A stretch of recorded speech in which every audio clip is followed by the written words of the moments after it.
kita lihat dari sisi ekonominya ya, Heeh. artinya dari sisi bisnis, kalau kita udah tahu nanti secara cost-nya, potensi market-nya, nah itu sangat menarik artinya bisnis pertanian ini.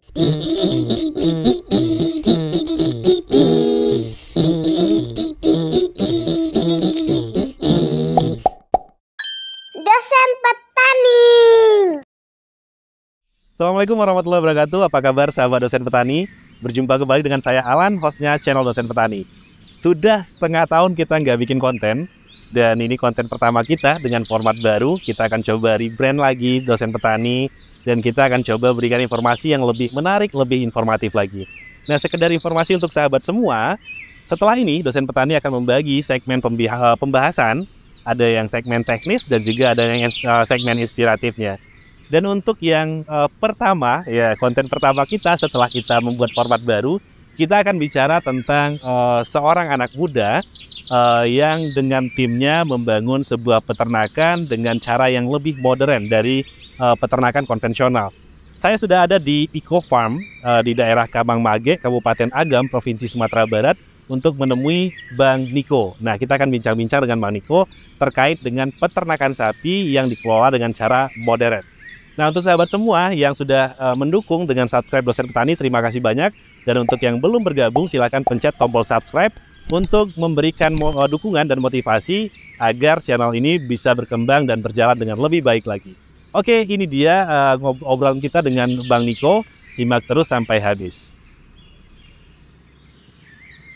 Baiklah, Bang Niko, terima kasih banyak untuk waktunya, kesempatannya sudah meluangkan waktu di siang hari ini.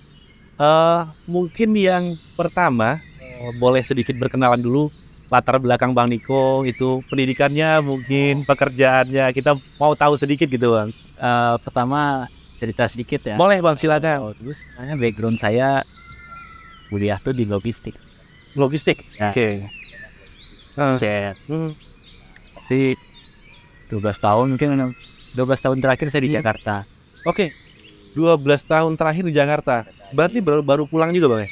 Pulang ke sini baru 3 tahun. 3 awal pandemi. Oh iya. Nah, saya memutuskan keluarga untuk kesini dulu ke sini karena di sini kampung kita dan Iya, benar, Bang.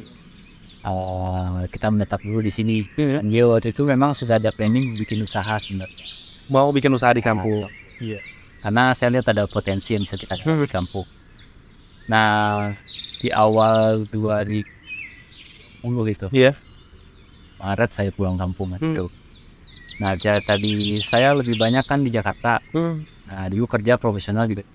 Oke. Di bidang apa kalau boleh tahu, Bang? Kalau saya di bidang ekspor impor. Ekspor impor, background logistik, kemudian pengalaman kerja ekspor impor. Ini sebenarnya udah mulai bertanya nih, Bang, kenapa ke peternakan gitu kan? Ini agak menarik. Iya. Oke.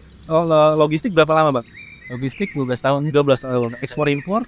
Ya, termasuk di dalam Oke, siap. logistik kita handle ekspor impor juga. Kebanyakan di situ. Oke. Kemudian Bang Niko memutuskan untuk pulang dan membangun bisnis di kampung.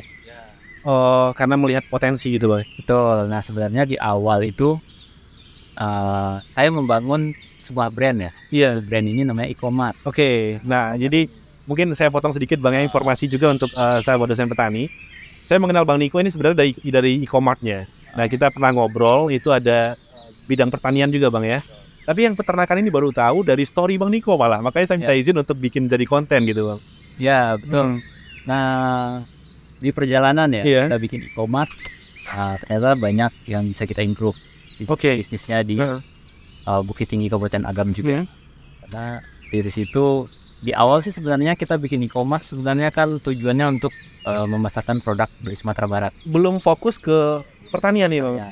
Peternakan juga belum ya? Tapi sudah Oke. makan produk Sumatera Barat. Karena produk Sumatera Barat ini kalau kita lihat kan memang kebanyakan di sisi pertanian. Oke. Termasuk juga ada UMKM-nya. Nah, pertanian juga ada peternakannya di dalam. Iya. Nah, itu belum di awal-awal kita belum fokus ke situ. Karena kita bikin Ecomart itu sebuah platform loh. Jadi orang bisa akses ke Ecomart untuk beli apa aja yang ada di Sumatera Barat. E-commerce-nya Sumatera Barat. Ya, oke. Jadi kita mau fokus untuk benar-benar untuk memajukan pemasaran penjualan produk Sumatera Barat. Nah, kita hadirkanlah Ecomart. Nah, Ecomart sendiri kita bikin ada beberapa orang itu juga alumni dari SMA saya waktu itu. Oh, jadi teman SMA. SMA, jadi SMA 1 Bukit Tinggi. Nah, ini kan ada beberapa jenis sapi saya lihat nih Bang ya. Ya. Sebelah sini sama itu agak gede-gede simental kali Bang ya. Betul. Nah, itu. Nah, Nah, di samping atau kita boleh di dalam ngobrolnya Bang? Boleh ya. Oke, kita ke dalam ya sahabat ya. Oke. Dulu sebenarnya di awal kita fokus di semental. Simental. Semental ini kan target pasarnya untuk rumah-rumah potong. Oke, Rumah iya potong, untuk jadi rumah potong nanti dia akan salurkan ke pasar-pasar. iya. Nah, ini karena ini sapi daging Hmm. jenis semental. Oh, besar-besar Bang ya. Ini bisa 1 ton bisa Oh. beratnya. 1 ekor sapi 1 ton. Oh, keren. Nah, kalau yang ini kan beda. Ini satu jenis semuanya Bang. Yang Nah, sebelah kalau ini sini. satu jenis nih. Ini kita sebut kan sapi kurban. Sapi Karena kurban. targetnya memang untuk kurban. Ya. Untuk pasar. Oh iya, ini udah mau dekat ya. Oke. Nah, kita juga sapi kurban ini kan kita baru juga mencoba di tahun ini. Hmm. Karena 2 tahun belakang mental ini Oke, fokusnya. oke. Tapi kalau kita lihat dari sisi analisa pasar, Heeh, kebutuhan kurban sangat banyak di Sumatera Barat oke. dan Bukit Tinggi Agam juga banyak kebutuhannya. Nah, ini kan kalau selain perbedaan di fisik banyak kelihatan kan kalau semental ini kan lebih besar. Ya. Kemudian kurban lebih kecil. Ada perbedaankah di perawatan atau gimana Bang? Nah, kalau perawatan sih sama ya. Sama ya? Nah, kalau kita bedanya kalau dari sisi tradisional, peternak tradisional ya, hanya dari sisi pakannya saja. Oke. Nah, Dan kita- ini di tagging semua ya Bang ya berarti ya? Ya, Oke. Nah, kemudian Bang, kita balik lagi mungkin ke visinya e-commerce lewat eco-farm-nya ini. Ya. Apa sih ke depan yang mau dicapai dengan peternakan sapi yang dilakukan oleh eco-farm saat ini? Bang? ya, yang pertama sih sebenarnya kita mau memenuhi kebutuhan dalam Sumatera Barat sendiri. Iya, oke. Artinya kalau lihat sekarang, apalagi di sisi sapi kurban ya, Hmm. karena kita akan ke depan juga akan fokus ke sapi kurban. Nah, kita lihat kebutuhan sangat banyak, tapi masih banyak yang diambil dari luar. Dari luar Luar Sumatera Sumatera Barat Barat. maksudnya. Oke. Artinya, kenapa enggak market kita sendiri yang kita yang supply sendiri dari Sumatera Barat gitu. Jadi kita kedepannya memang mau mengembangkan sapi kurban. Oke. Gitu. Juga nanti salah satu visinya juga yang kedua itu sebenarnya kita lebih ke mengubah pakannya ya. Mm-mm. Kalau yang dulu kami peternak tradisional mereka Iya, ngarit. ngarit Iya, sendiri iya, ya, betul. rumput. Nah, harus setiap hari kan. Iya, Kalau saya lihat subuh-subuh itu mereka udah benar, keluar. Bang, benar. Itu jadi Nanti sore ulang lagi kadang. jadi dia 2 kali. Iya, Nah, betul. itu kan tidak menghabiskan waktu ya. Hmm. Kalau di sini di GoFarm kita bikin sistemnya memang beda pakannya, cara pengolahannya, dan juga diolah untuk 1 bulan atau 2 bulan ke depan. Jadi kita harus menyiapkan pakan yang lebih banyak di awal. Nah, itu yang kita beda mungkin ya di GoFarm ini dengan peternakan tradisional gitu, Bang. Nah, terus kalau boleh tahu, itu kan jadi visinya eco-farm, mau ya swasembada sapi lah untuk Sumatera Barat gitu, Bang. Kemudian apa sih value yang ini maksudnya yang dipercaya oleh eco-farm sehingga Bang Niko merasa ini layak untuk pasar gitu, Bang? Ya, yang pertama kita dari sisi manajemen pengolahan kandang ya, terus juga manajemen pengolahan pakannya. Iya.